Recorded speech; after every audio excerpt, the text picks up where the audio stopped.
center natin. So, nandito na rin yung paint protection, TPU, colored PPF, at kung ano-ano pa ang gagawin namin. Isasama na rin namin yung detailing para lang, bago mo i-PPF, sigurado ang kompleto na. Okay, itong H350 nito, most of my market talaga ay yung mga client ko na mga nagpapa-customized van. At the same time lang, nagkakaroon sila ng ibang extra auto, kaya ginagawa na rin namin. So, itong mapapansin nyo, itong H350 ito, kinapitan namin ng, ang kintab niya, di ba? Dahil hydrophobic na yung materials ng sticker namin. It's 8.5 mil, anti-scratch. Bakit ka nga ba magpapakabit ng PPF? Ibang tao sabihin, wala namang kwenta yan eh, sayang lang yung pera. Alam mo, people who love cars, I think they will love PPF. Bakit? Lalo na kung katulad ko, ako tamad ako maglinis eh. Gusto ko lang gumamit ng sasakyan eh. So imagine mo, tamad ka gumamit ng maglinis ng auto mo. Ano mang kulay, especially black, pagka nagkamali ka ng linis, yung mismong sinasabon mo ng basahan na may sabon, para mo nang nililiha yung pintura ng sasakyan mo. So pag natuyo siya, nagkakaroon siya na parang hairline, which is ayaw na ayaw mo yun.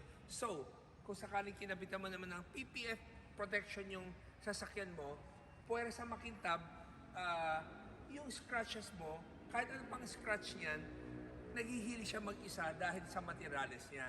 So, isa lang yun sa mga highlight na sinabi ko. Pero ang dami pang advantage eh. Sa Pilipinas, marami nagkakabit, marami magagaling, like sila Expel, sila Second Skin, marami pang ibang nagkakabit. Pero ang maganda sa PPF ngayon, I would say na ang laki ng market niya, ang daming may kailangan ng materials na to at saka itong trabaho na to. So, kung sabihin mong ayaw mo dahil sayang pera, imagine mo na lang, kung sakaling tamad ka maglinis, di ba mas mahal mag-maintain na lagi mong papa-wax,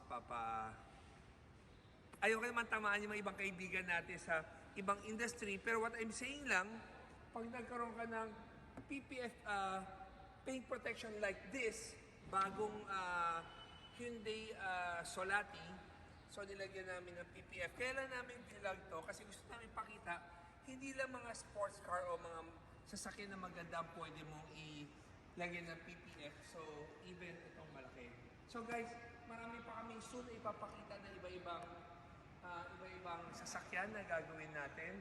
So, inaayos pa lang namin. Pero, kung meron kang van, PPF mo. Kasi especially, di ba, van, hindi ka na masyadong tamad ka na linisan yung bubong, hindi mo abot, yung driver mo, paano pa i-maintain ng gusto mong maingat na maingat, hindi talaga mangyayari yun.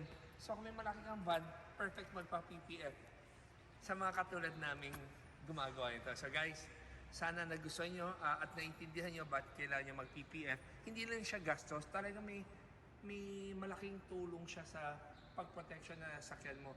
Lalo kung mga sasakyan mo ay limited or mga collectors na kotse.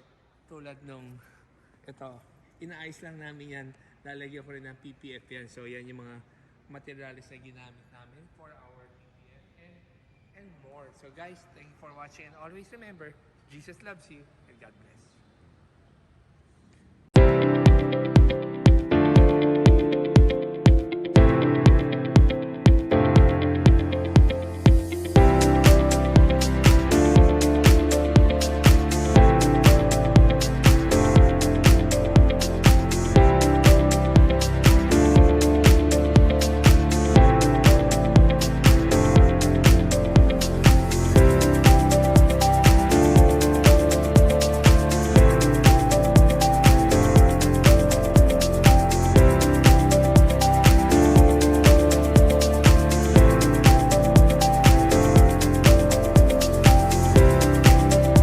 Guys, maging komportable sa biyahe, gumamit ng Atoy headrest. 100% Filipino product.